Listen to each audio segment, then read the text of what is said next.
Our speaker tonight is a polymath who has a penchant for connecting the dots. James Madison, Hegel, René Girard, Abraham Lincoln, Leo Strauss, Ray Kurzweil, Tolstoy, Aristotle, Shakespeare, Nassim Taleb, Sophocles, Tolkien, Malcolm Gladwell. You never know who or what line of eclectic thinking Peter Thiel might bring up in conversation. Peter enjoys engaging in serious intellectual conversation with other people who want to change the world. So imagine my difficulty in trying to seat him at a table tonight when all I had to work with was this audience. No, that's not true. But Peter is incredibly focused in his pursuit of technology, which properly understood, he says, is any new and better way of doing things. Technology is any new and better way of doing things. Peter's also known as a contrarian, and a contrarian who is more often than not right. He's able to synthesize an enormous amount of information, which is perhaps a skill he honed playing competitive chess at a very young age. I first met Peter when he was a law student at Stanford who, as an undergraduate, had founded the Stanford Review, which was a member of the Collegiate Network. Peter and David Sachs, one of Peter's protégés at the Review, together wrote The Diversity Myth, Multiculturalism and the Politics of Intolerance at Stanford, which was a sort of sequel to Bill Buckley's famous God and Man at Yale. Coincidentally, I tried very hard to recruit David Sachs to come to work at ISI in 1994, and he flatly turned me down, which I can assure you was the most lucrative decision of his life. He went on to work with Peter, and he recently sold Yammer to Microsoft for $1.2 billion. So maybe we can have David speak next year. Peter was very plugged into many of ISI's related sister organizations while he was an undergrad and a law student at Stanford, having worked as a research assistant to longtime ISI speaker and writer Angelo Codavia, who couldn't be here but sent me an email to say hello, Peter. He worked with the Independent Institute, with the Federalist Society, and others. However, Peter first gained national attention for his attempt to replace the US dollar by starting PayPal. Now, while it didn't achieve its ultimate goal, it did change the way payments work, and it made it possible for hundreds of thousands of small businesses to thrive on the internet.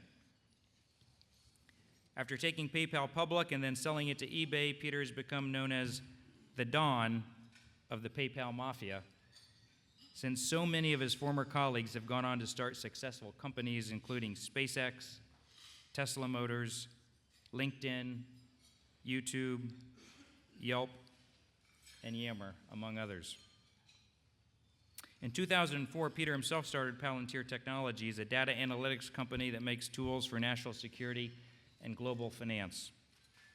Based on its most recent round of funding, the company is valued today at $9 billion. That same year, Peter made the first outside investment in Facebook, where he continues to serve on the board of directors. Today, as a partner at Founders Fund and in his own investing, he works to identify and support the next generation of innovative technology companies. He also started the Thiel Foundation and the 20 Under 20 Thiel Fellowship, helping to ignite a national debate on the differences that might exist between learning and schooling. Despite his criticism of the higher education bubble, in the spring of 2012, Peter taught a class in the computer science department of Stanford University. He's now revised and rewritten his notes from that class to make the recently released, now bestseller, 0 to 1, Notes on Startups, or How to Build the Future. I give you Peter Thiel.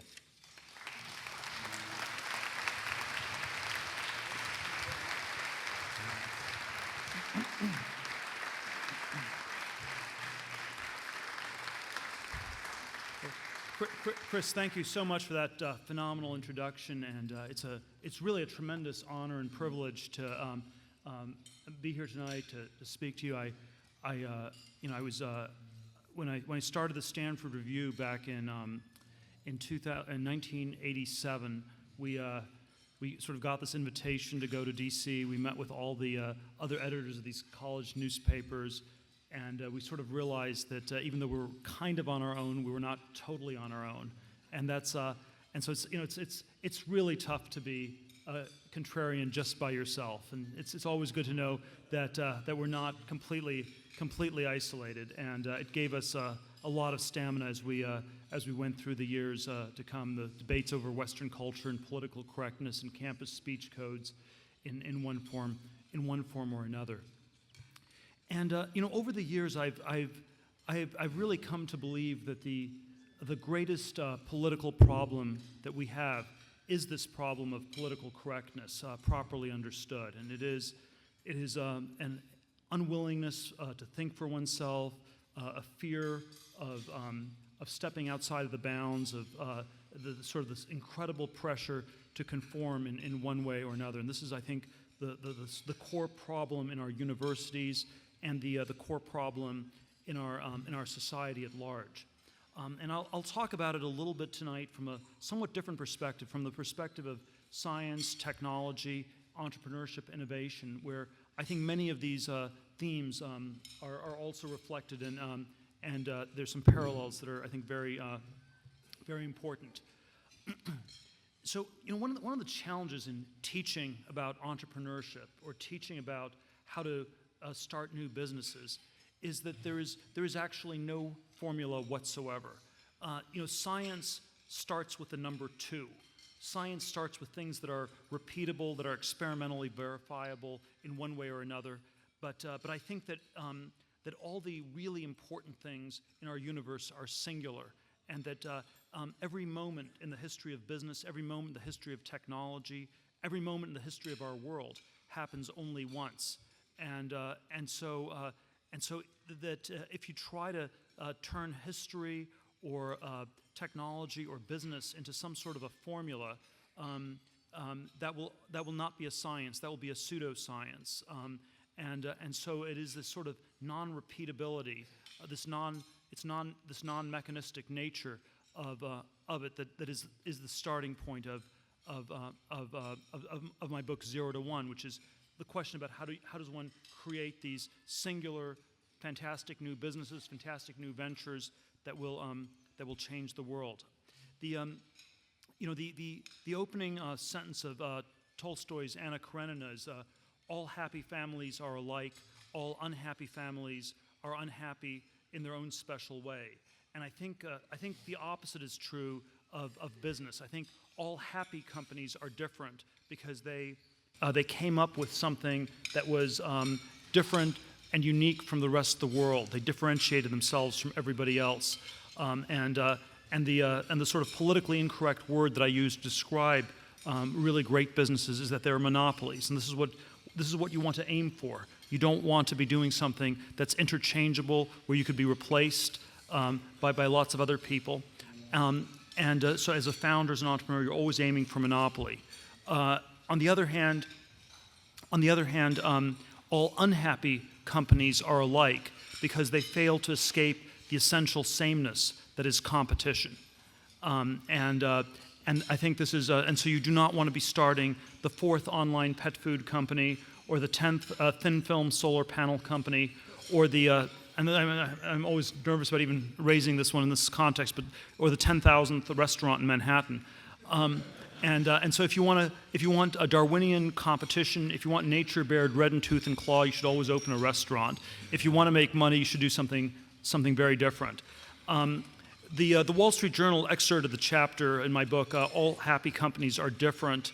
It sort of gets to they sort of retitled it as "Competition is for Losers," which is this sort of has a sort of a much punchier ring to it, and it's extremely punchy because we always think of the losers as the people who are not good at competing. The losers are the people who somehow are not quite as good on the high school swim team, or who don't get quite the high enough grades or test scores to get into the right college. But I think it is actually important to rethink this in some very, very deep ways. And if I had to sort of give advice to my younger self, my teenage years, when I was in my 20s, there was a way in which I was insanely tracked. I was not completely conformist, since I did start one of these student newspapers, and I did, break from the herd in all sorts of ways. But it was still enormously tracked. My 8th grade yearbook, one of my friends wrote in junior high school, "I know you're going to make it to Stanford in 4 years." I got into Stanford 4 years later. I went to Stanford Law School. I ended up at a big law firm here in Manhattan. It was on the outside. It was a place from the outside where everyone wanted to get in. On the inside, it was a place where everybody wanted to leave. When I left after 7 months and 3 days, one of the people down the hall from me said, I had no idea it was possible to escape from Alcatraz, which of course was not literally true, since all you had to do was go out the front door and not come back. But psychologically, this was not what people were capable of, because when their identity was defined by competing so intensely with other people, they could not imagine leaving. And this is, I think, the big problem with competition, is that it focuses us on the people around us, and while we get better at the things we're competing on, we lose sight of anything that's important or transcendent or truly meaningful in our world. And I think that's what we need to always come back to. And so I like to sort of get at this escape from competition, this move to monopoly, this move towards doing something where counterfactually, if you were not doing it, it wouldn't happen. Something that's through these sort of contrarian questions. The business one I like to always ask is, what great company is nobody building? The more intellectual one, which I like to ask, which I think is a fantastic interview question, is tell me something that's true that almost nobody agrees with you on. And this is a shockingly hard question for people to answer, even when they can read on the internet that I always ask the question. And I think it's shockingly hard. People think it's shockingly hard because you sort of hear the question and you think, well, it's just about you have to come with something really brilliant and incredibly smart and esoteric, and maybe you've had to spend 10 years in some postdoctoral program before you can find out something idiosyncratic that no one has ever thought of. But if we were really honest about it, most of us have some answers to this question. And the actual reason that it's hard to answer is because in an interview context, the correct answer is one that the person asking the question is unlikely to agree with. And so answers like God does not exist, or even answers like the education system is screwed up. The first one's untrue, the second one is true. These are very sort of conventional answers, and good answers are actually ones that are really uncomfortable. And we live in a world in which I think courage is in far shorter supply than genius. There is this very strange phenomenon in Silicon Valley where so many of these successful companies were started by people who seem to be suffering from something like Asperger's or something like this. And I think we need to always flip this around and see this as somewhat of an indictment of our society, where if you are not suffering from Asperger's, if you're actually socially relatively well adapted, you will somehow be talked out of or discouraged of any of the heterodox ideas you might have before they're even fully formed. And so you will sense that the ideas are too weird, they don't fit in, people will not like you, they won't be your friends, and so you should not pursue them. And with apologies to people who went to business school, I often think of the business school demographic as people who are sort of the anti-Asperger's demographic. They're sort of socially very well adapted. They're often sort of low conviction in one way or another. And you sort of put these people in a hothouse environment for 2 years. And they've done studies on this. At the end of the 2 years, they always go into the wrong fields. they always sort of convince one another to sort of try to catch the last wave. And so at Harvard Business School in '89, everyone tried to work for Michael Milken, sort of a year or two before he went to jail. They were never really interested in technology or Silicon Valley, except for '99, 2000, when they all flocked to Silicon Valley at the very end of the dot-com bubble, and on and on. And so I do think this problem of conformity is a very deep problem. It's already in the time of Shakespeare. The word ape meant both primate and to imitate, and I would sort of then add the Aristotelian concept of biology would be that man differs from the other animals in his greater aptitude for imitation, and so that and this is how we learn language as children. We imitate. This is how culture gets transmitted. But then there are also all these ways that imitation can go very badly wrong, and it leads to crazed peer pressures. It leads to the various insane bubbles that we've experienced as a society. And I think that if there is going to be progress, if there is going to be new thinking in any direction, it often requires something that's very different in nature. And there is this worry, of course, that our society has lost sort of the transcendent reference points. As we've lost these reference points, we've come to look more and more to one another, and we've become somehow more sheep-like, more herd-like, more lemming-like. And I think this is a very deep problem that one needs to think about. One needs to think about quite a bit.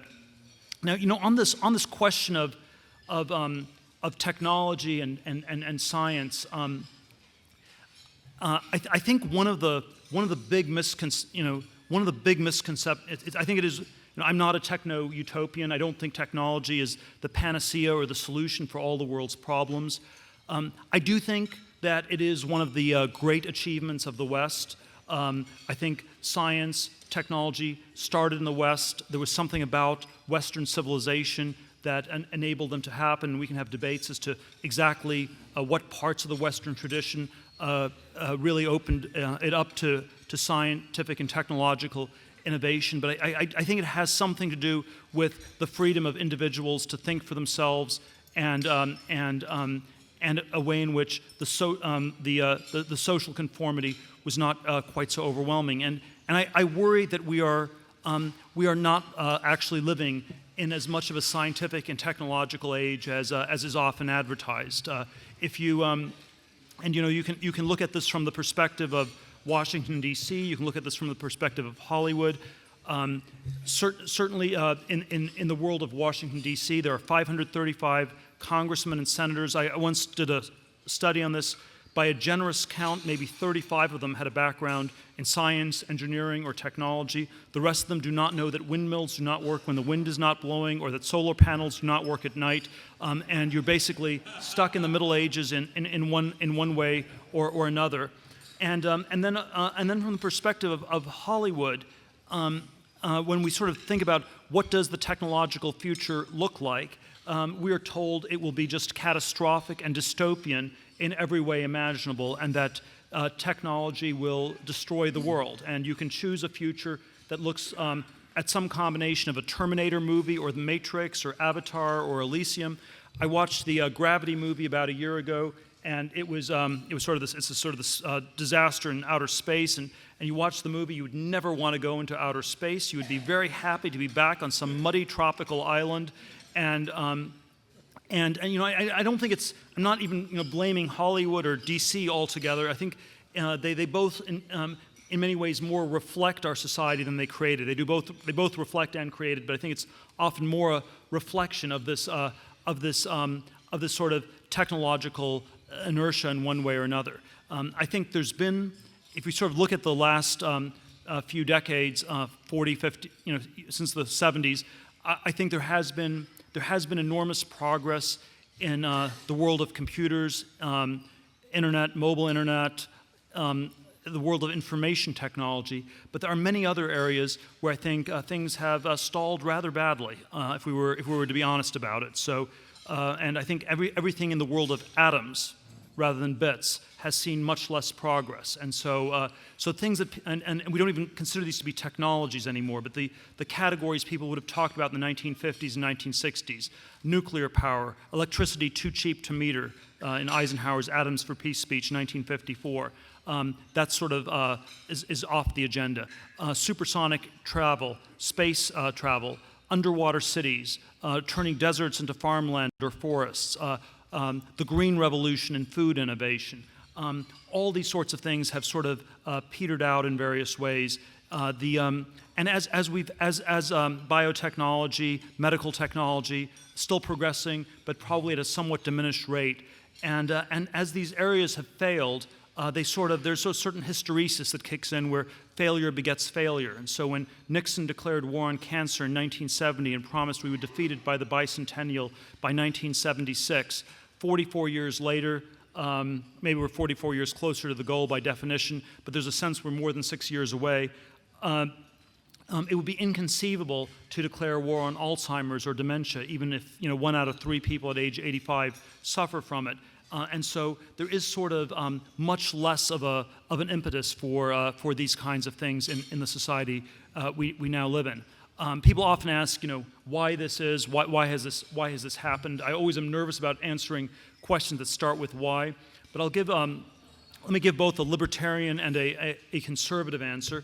I think the libertarian answer is that we've basically outlawed everything in the world of atoms. We've left the world of bits relatively unregulated. It costs $100,000 to start a computer software company. It costs you $1 billion to get a new drug approved through the FDA. And therefore, it's not surprising that we live in a world where people start more video game companies and they don't actually work on drugs that would save people's lives. And so I think there is sort of this extraordinary regulatory double standard, and then I think from a more conservative perspective, there is sort of the sense that we've become a more risk-averse society. We've lost hope for the future in all these different ways, and I think this has sort of seeped in all these subtle different ways. There's a libertarian or conservative bias that the government can't do things, but I don't think this is absolutely true. The government did succeed in the Manhattan Project in the 1940s. It did succeed in Apollo. There was the SDI effort in the 80s, which I think would have actually succeeded had it been continued. We would actually have lasers that could shoot down ICBMs today had we actually kept working on it. And we're now at a point where you can't even get a website for Obamacare. And I think that whatever you think of the morality of nuclear weapons, I want to suggest that building an atomic bomb is a far harder undertaking than building an internet website. And so we should not let our ideological biases obscure the sort of objective decline that has happened. And I think the universities have played a big role in this decline, where one of the ways that science happens is that it requires people to be somewhat idiosyncratic, eccentric thinkers of one sort or another. And I think we've had sort of this Gresham's law at work, sort of where the bad currency drives out the good. And the real scientists have been replaced by people who are nimble in the art of writing government grants, and sort of these politicians disguised as scientists who are good at collecting money from the government. I think it's like this problem that already exists in the time of Plato. Can the philosopher be a king? And the philosopher is interested in the truth. The king is interested in power. And I think the sort of modern analog to that is, can a scientist be a good politician? And I think the answer is almost always no, because a scientist is interested in truth, and a politician is interested in getting money and lying about the truth. And these two things are quite at odds. And so as science has become politicized, and as you have sort of these grant writing processes where you sort of apply for grants, and you'll get a grant if everyone thinks your experiment will succeed, you end up only doing experiments that everyone thinks will work. The experiments always work, but you never really push the envelope. You never really ask tough questions. And so I think it's always easiest for us to see a lot of the conformity and political correctness in the humanities. The sciences are always sort of hard and esoteric.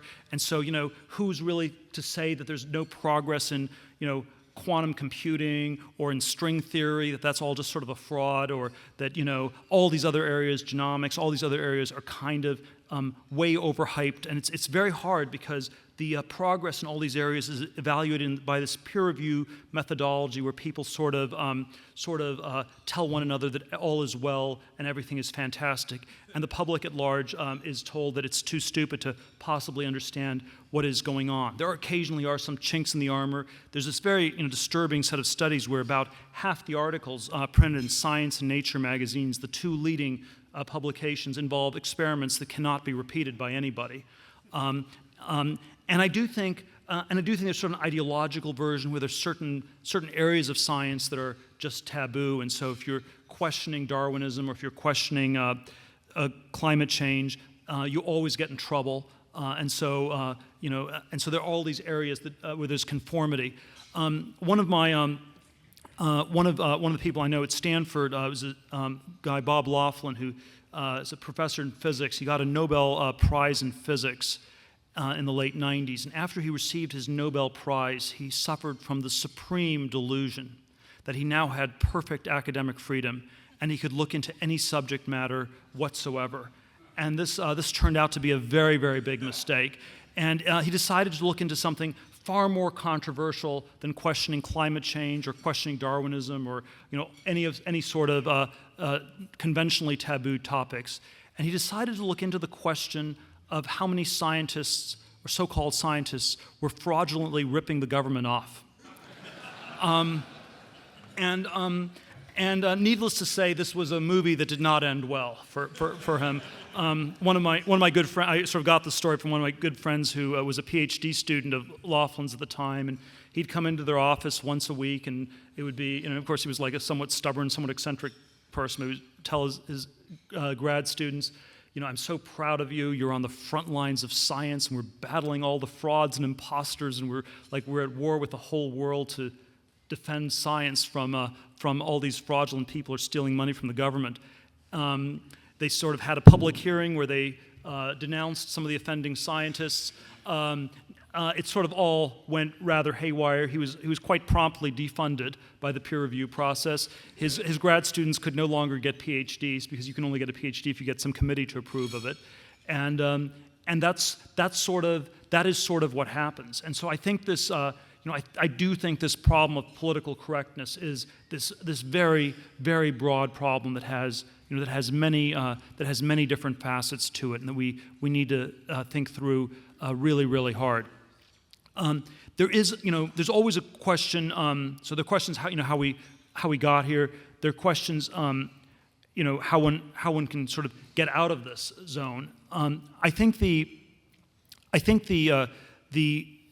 sort of the core framework I want to leave you with, and then maybe just open up some questions, is that I think we are in a world where a letter from an Einstein would get lost in the White House mailroom. There are all these things you could no longer do. And I think the history about the stagnation, sclerosis of the United States, the conservative versus liberal debate is always, when did this start? And I think the liberals always say it started in the 80s with Reagan. The conservatives say it started in the 70s. And I think the conservatives are really right about that. And this is why I think the 1970s were somehow an incredibly pivotal decade in the history of this country. And we should never, we always have to insist on going back to the history of the 70s as a key point of departure of thinking through what has gone wrong, or why things have sort of flattened out, not just in science and technology, but in so many other fields. We landed on the moon in July of 1969. Woodstock started 3 weeks later. And I think with the benefit of hindsight, we can say that that's when the hippies took over the country, and when the true sort of cultural war over this question of progress was somehow lost, and the stagnation of the 70s really set in. And I think that if we are going to find a way back to the future, I think the first step is to realize that we've been wandering in a desert for the last 40 years. And the first step to get out of the desert is to realize that we're in a desert and not in some sort of enchanted forest. Thank you very much.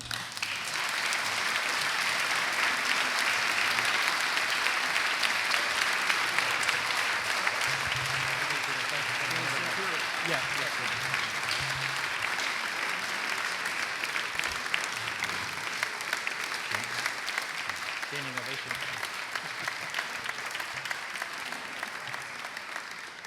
Well, thank you very much, Peter. That was a terrific talk, and I've got about 65 questions, so it might be a long night. Well, the first question, you don't have to answer this, but would you invest in a startup founded by ISI students?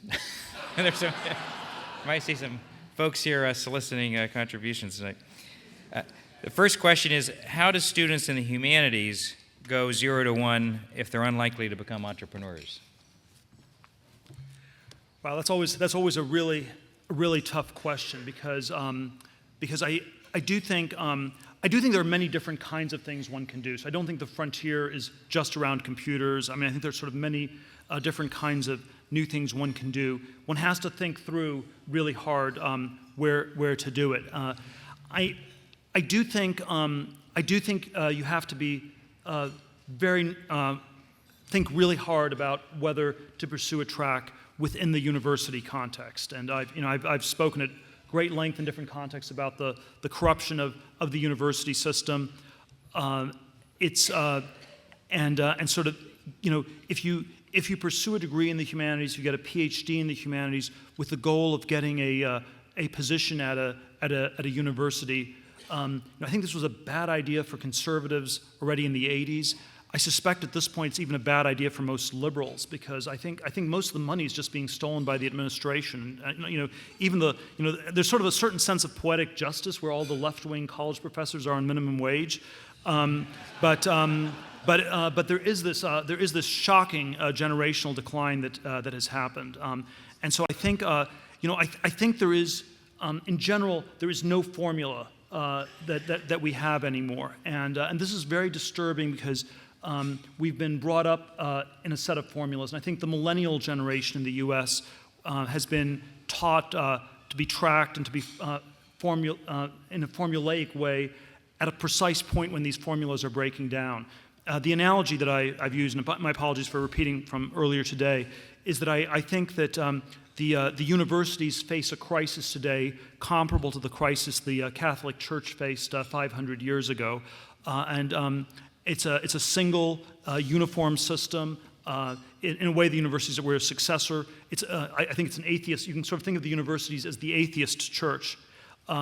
There's less diversity than there was in the Catholic Church in 1514. So you had debates between the Dominicans and the Franciscans.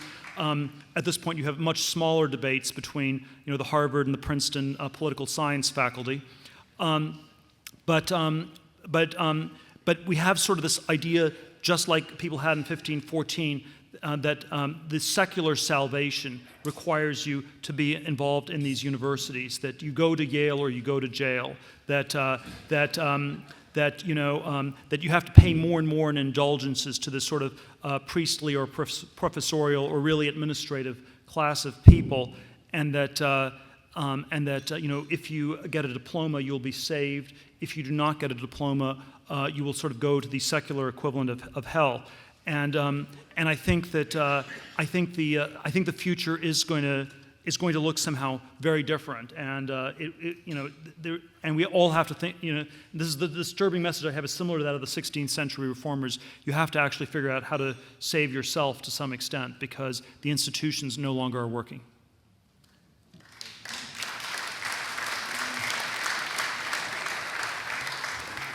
So the next question is, how was your contrarian attitude formed? What were the biggest influences on your thinking? Wow, this is always. I'm always bad at answering these autobiographical questions. I think certainly there was certainly I grew up in an evangelical Christian family. There was certainly some of the political views I had didn't quite fit into the prevailing liberal orthodoxy, and so there was an openness even as an undergraduate to thinking that not everything that I'd been told was being told. Not all the conventional truths were simply the truth. And I think this is always a very important starting point to not sort of think that everything that we're being taught is absolutely sacred in this university context, and to realize that there sort of are many ways in which, even though we may have professors or people who are sort of much smarter or have higher IQs, they're themselves subject to the sort of social vortex where maybe they're not as objective about things as they might be. So I think there were sort of a whole bunch of different factors like this that came together. There's a number of questions about Bitcoin and Apple Pay. So given your PayPal experience, and I don't know if you have any other investments in kind of the new currency areas, but just thoughts on alternatives to the U.S. dollar. Well, there is sort of there are lots of problems with fiat money. The challenge with creating alternatives to the U.S. dollar is that most of the other currencies in the world today are probably even worse. So the euro seems worse, the yen seems worse, the ruble seems somewhat worse, and then the question is whether you can create some new currencies where the government cannot simply inflate them away. And we certainly had this as an idea at PayPal. We had these T-shirts back in 2000 where PayPal was going to be the new world currency. We didn't succeed at building a new currency. We did succeed in a new payment system, sort of a much lesser goal. The Bitcoin phenomenon is very interesting, and it has at least succeeded in creating a currency on the level of speculation. It's still the critical challenge is to figure out ways to integrate that with an actual payment system, and until that happens, it's very hard for things to change. Now, one of the reasons why I think the dollar, money is always this super mysterious thing. One of the props I used at PayPal when I ran it was to always hold up a $100 bill, and it was sort of like this almost hypnotic thing. You could get people's attention if you hold up money. You sort of ask, why does this have value? What is it about this that actually has value? It's just a piece of paper. It's not very hygienic. It's dirty. Has no use value. You wouldn't use it as wallpaper. You wouldn't want to use it as toilet paper. And I think there's sort of all sorts of different. The more you think about it, the more mysterious it actually gets. What money really is. One thought on why it's quite hard to simply replace the dollar, though, is that it says this note is legal tender for all debts, public and private, and so you have public debts like taxes, and you need dollars to pay taxes. You can't have bitcoins to pay taxes, and if you don't use dollars to pay taxes, there will be people who will come with guns after you to make sure you pay your taxes in dollars. And so on some level, the U.S. dollar as the reserve currency in the world, as imperfect as it is with fiat money and all such, it is driven by the supremacy of American military power, and until you I don't know if we should change that, but that is sort of what it's linked to on some deep level. And the last question we'll have to end with, if you could assign, it's also kind of one of these personal questions, but if you could assign one required great book for undergraduates, what would it be and why? I think that's almost a self-contradictory question, since you'd probably just go with the Bible. You go with the Bible, but if you went with sort of the University of Chicago it's always a great books tradition in the plural, and so somehow you're supposed to study these books in connection to one another, and so there is some sense in which you're not. The great books tradition is one where you try to read a whole number of them and see them as as connected to one another, and so it's probably a mistake in that context to just read any one book. Thank you.